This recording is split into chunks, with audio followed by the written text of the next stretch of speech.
Oh, no. Is this the best they could offer? Oh, geez, I'd hope for something with at least decent features. In the last 4 decades, Diane Keaton has played quirky, outsider, radical, harried, maternal, independent. You're an incredibly complex woman.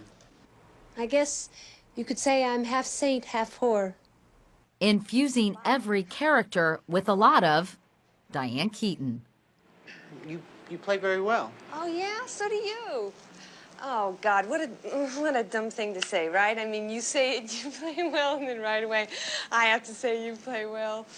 Oh. Her Oscar-winning turn came in Annie Hall in 1977. La-di-da, la-di-da, la-la, yeah. I never said la-di-da in my life until he wrote it. But I was a person who couldn't complete a sentence, so he did get that right. Welcome back to Daybreak.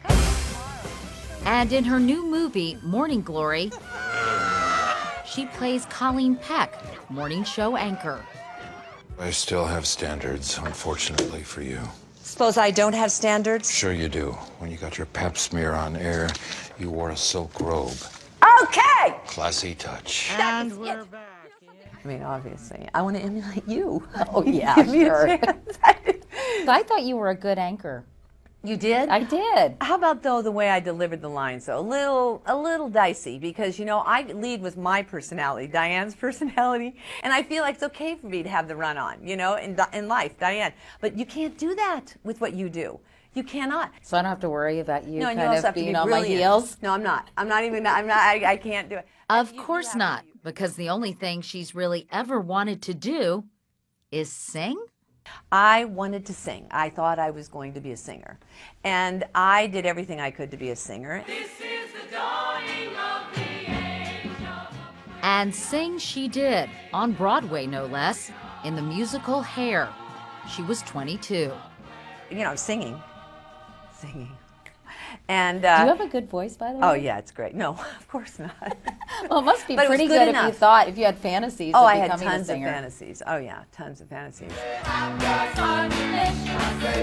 I did have a little solo, and my song was Black Boys Are Delicious. Black boys are delicious, chocolate-flavored treats, licorice lips like candy, keep my cocoa handy. Yeah, so that's what I sang. I don't think I'm going to get any jobs singing anytime soon. But I'd like to. I still have aspirations. Really? Yeah.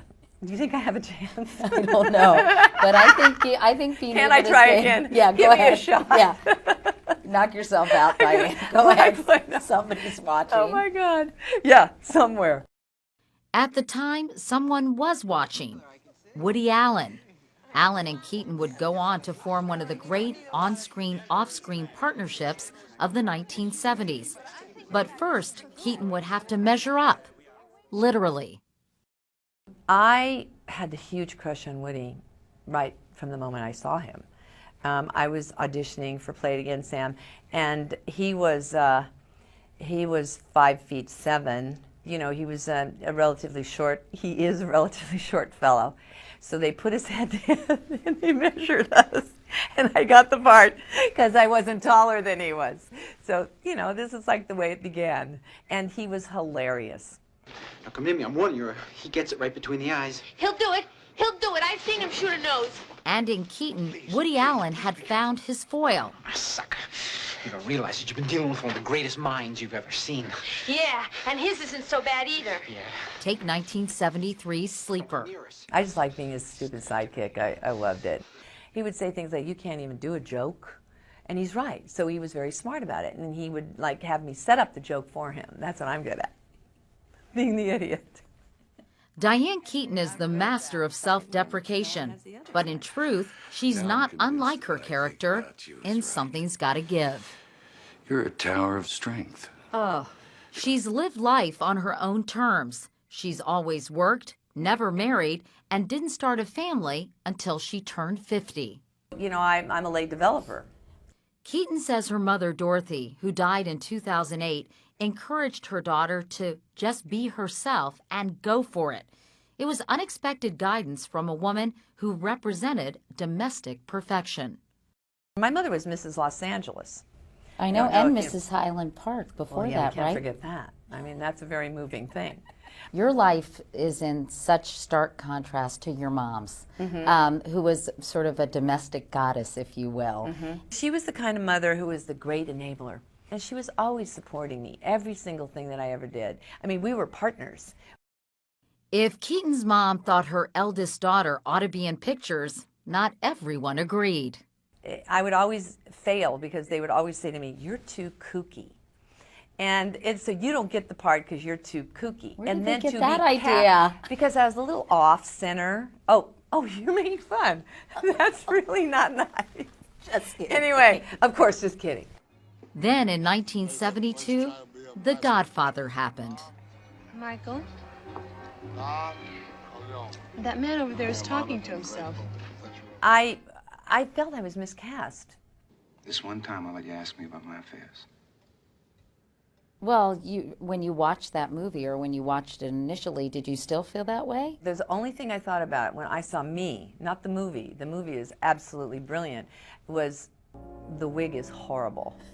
What was it like working with Al Pacino? Because you guys were involved in a Obviously, relationship. Hello. No, not then. Not then? No, but I would have liked it. I'll be frank. I mean, he was beautiful and so talented, and oh my God, yeah, I had a big crush. Things didn't heat up for them romantically until after The Godfather Part 2, but they proved to be two very different people. Al was more of a real actor, kind of really about acting, always. Al was the kind of guy that if you're around him, he'd read Shakespeare. Get it? Like he's doing The Merchant of Venice. I mean, hello? I couldn't stand doing anything like that ever. Really? Are you kidding? Night after night, doing a play? I'd rather, it's like my idea of hell. Keaton appreciates the many chances movie making gives her. And Warren Beatty, another longtime love, taught her you can never do too many takes when they starred in the movie Reds nearly 30 years ago. I don't know if you ever saw that train station scene, but we must have done that 64 times, and I only got it on the last take. So my feeling about a lot of takes is count me in, because maybe you're going to save me, you know? What is your relationship like with these people now, Diana? You know, do they stay in your life? Do you have friendships with these guys? Some. Woody is a friend. He's a friend. I saw him last night here in New York. I don't really see Al. I don't see Warren, but I have great memories of them, and it's fun to see Warren as a father and Al as well. Both people that you never thought of as parents are now parents, And you, of course, are a mom now too. You have two kids, Dexter and Duke, right? Right. You adopted your first child when you were 50. What motivated you to do that at that point in your life? Well, it had a lot to do with my father's passing, because I think, quite frankly, that I liked being a daughter. I really enjoyed being a daughter. I don't think I wanted to be somebody who could take those, parenthood on until I had to accept that I had to move on. Why do you think you never got married? I think that the reason I didn't get married was because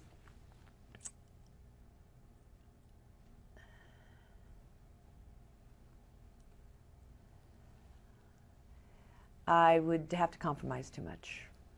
I think I took my cue from my mother there. I didn't want to have that. I wanted to try more adventurous things for myself, and I think that I didn't know how, and I was also afraid of men. Really? Oh yeah. I was afraid of men, yes. I was always being turned down or overlooked, and I saw myself as kind of a victim in that area. Yeah, it was hard for me to kind of compromise. I think I wasn't really marriage material. Do you regret that? Yeah, in some ways I do. Today, at 64, Diane Keaton's life is full of work, family, friends, all lovingly draped in her nonstop stream of consciousness and her own inimitable charm. You still seem to have that insecurity thing and unsure of yourself. Yeah, it's in there. It's the DNA. But I'm going to fight it. I'm going to keep going. I'm going to try as many things as I possibly can, except for flying. I don't want to fly. I talk to the pilots. They all look at me like I'm crazy. But I think they're crazy. So how do you like that? I don't want to fly. I want to be adventurous, but I don't want to fly. Are you okay? No, I'm obviously not. I think I need to sleep. Somebody's got to put me down. Put her down. I know you're.